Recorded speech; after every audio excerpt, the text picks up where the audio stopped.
and welcome to Oceania Weekly. My name's Stephanie Greenfield. The election for the President of the Korean Society was held last Saturday in Auckland. The original election date was the 1st of June but was postponed for 2 weeks to the 15th. There were two candidates for the election. The candidates were Mr. Jo Yo COP and Mrs. Kyung Sok Byon. In this election, Mrs. Byon was elected as the President of Auckland's Korean Society. Her formal term starts from the 1st of July. The biggest agricultural event in the Southern Hemisphere was held in Mistery Creek, Hamilton for 4 days from the 12th to the 15th of June. In the 51st Fieldays event this year, 11 international countries, including Korea, exhibited their products. There are more than 50 innovations entered in the Innovation Awards and displayed in the Innovation Centre.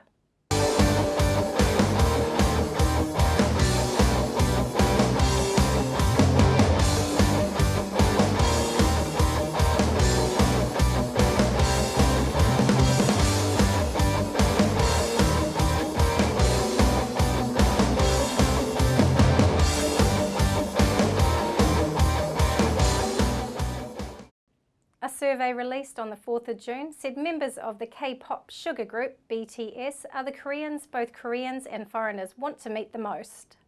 The Seoul-based Korea Image Communication Institute said it conducted the annual poll from March the 25th to May the 24th. 341 Koreans and 265 non-nationals were surveyed through email and web links in a multiple choice format. BTS topped the list with 48.1% of the vote from Koreans and 65.3% from foreigners. They were followed by soccer star Sun Kyung-min, who got 38.7% and 19.6% respectively. Bang Si-hyuk, the head of BTS's music label, Big Hit Entertainment, was singled out as the first person that comes to mind when people think of creators, with 55.7% among Koreans and 40% among non-Koreans. Chinese visitor numbers were down 21% in April compared to the same month last year, according to Statistics New Zealand. Visitor arrivals from China in April dropped to 36,600, despite arrivals from other countries increasing by 23,500 in the same time last year, taking total arrivals to 307,400. Chinese visitor arrivals were also down to 20,400 for the year ending April 2019. Annual arrival growth from China averaged 15% in the 4 years through to 2018. New Zealand currently gets about 450,000 of the 220 million outbound visitors from China, China remaining our second biggest visitor market behind Australia in terms of numbers and spend. Bigger speeding fines and more speed cameras could be on the way. The government is taking advice on road safety, and one suggestion is to follow the Swedish example. Sweden's expected to have 3,000 speed cameras in a few years. In comparison, New Zealand only has 56. Other differences include speed cameras in New Zealand being clearly signposted and the top speed in Sweden being 120 kilometres per hour. The fines are also very different, with the top fine being 320 New Zealand dollars. The Automobile Association says it would be an improvement. However, other groups say it would be just for revenue gathering purposes. There are more migrants arriving in New Zealand than leaving, according to official statistics. However, more of New Zealand citizens continue to leave than come home.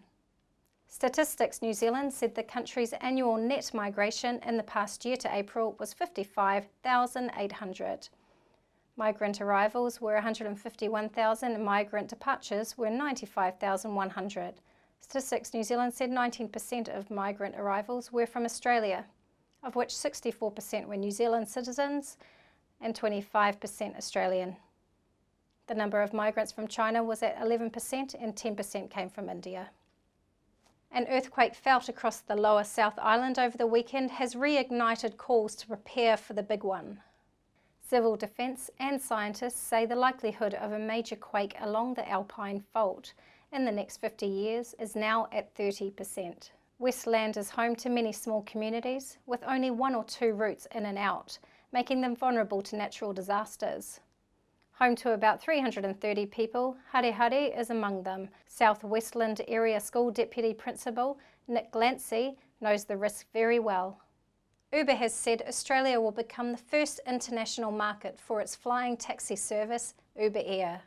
The firm has selected Melbourne as the third pilot city for its air taxi program, joining Dallas and Los Angeles. Test flights are due to start from 2020 with the aim of launching commercial operations from 2023. Several companies are developing flying taxis as a future mode of transportation. Uber said increased air mobility will help ease traffic congestion in cities. Uber said as major cities grow, the heavy reliance on private car ownership will not be sustainable. They also stated that Uber Air holds enormous potential to help reduce road congestion. Uber said the 19-kilometre journey from Melbourne's central business district to the airport will take some 10 minutes with Uber Air, down from up to an hour by car. According to a new report, there is a sharp divide between the well-being of Kiwis living in urban New Zealand and those residing in rural or regional areas.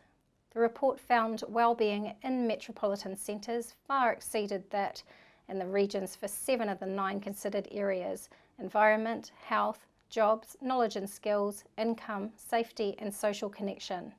In urban parts of the country, the report stated there was a greater mix of skilled employment opportunities, office-based work and higher pay. There are also safer places to live due to the lower rate of crime. An Auckland University student has found only 70% of the city's water fountains are drinkable, and only 2/3 of them were classed as clean.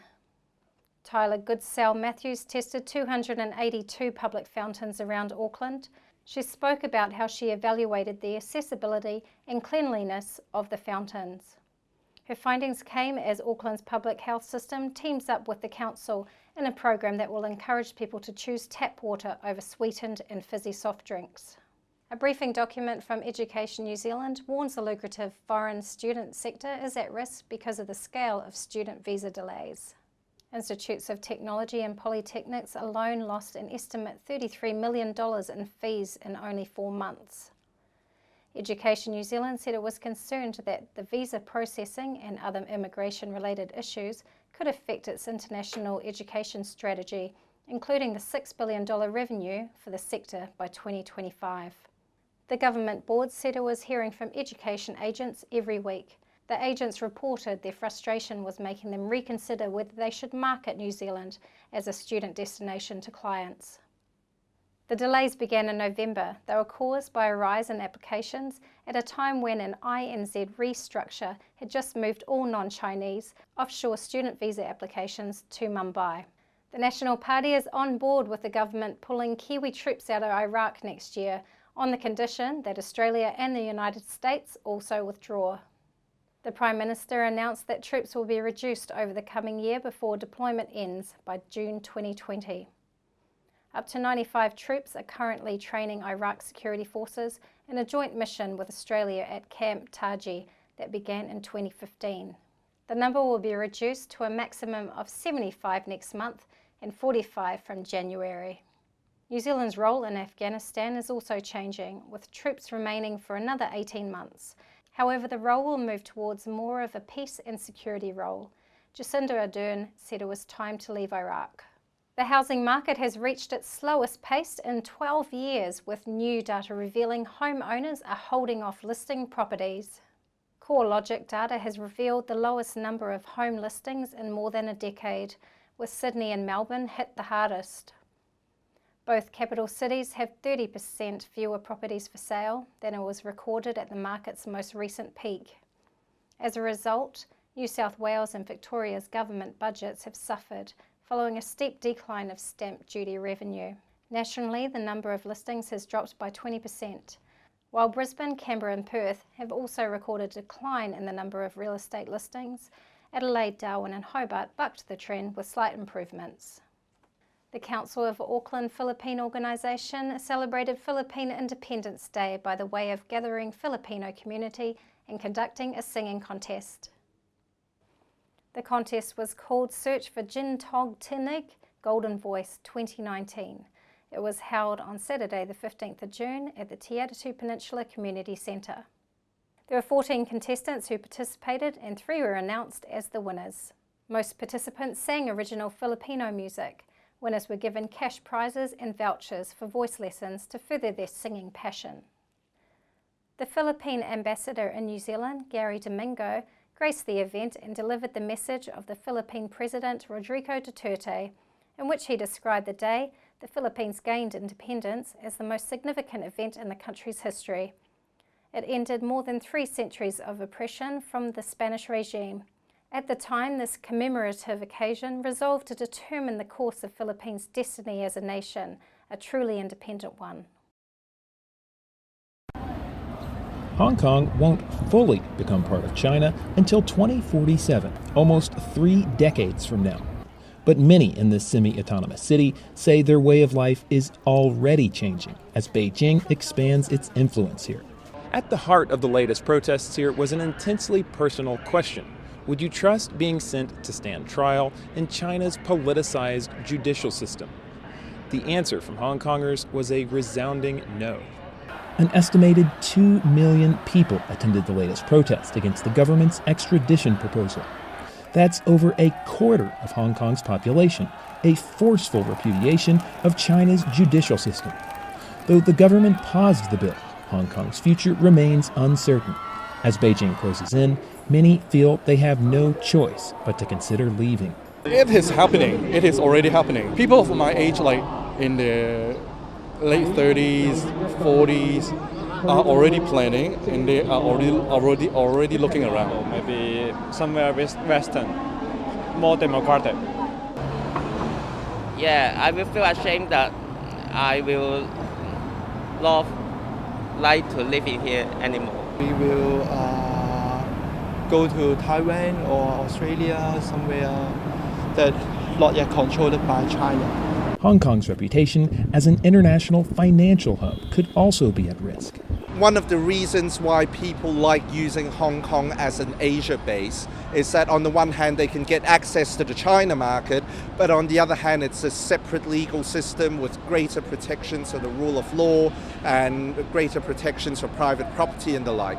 If you open any hole to allow the Chinese legal system to creep in, that would obviously have an implication. Though there's been no rush for the exits, the business community's concern about the extradition law was genuine. The American Chamber of Commerce, the British Chamber of Commerce, the European Chamber of Commerce, all have expressed considerable concern about this. So from the business community immediately recognized that this was it was completely contrary to one country, two systems principle.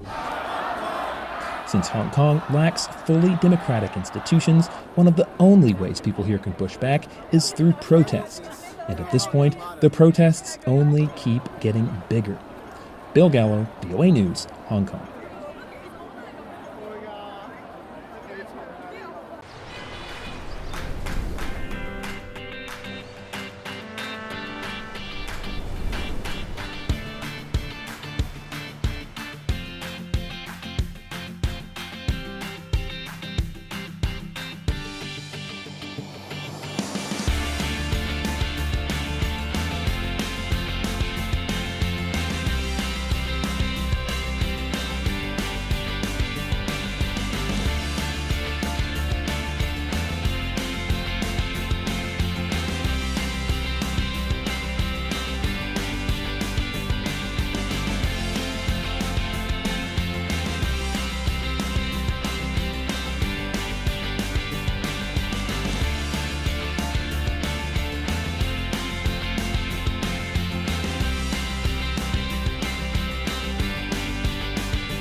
Thank you for joining us at Oceania Weekly. We'll see you next week.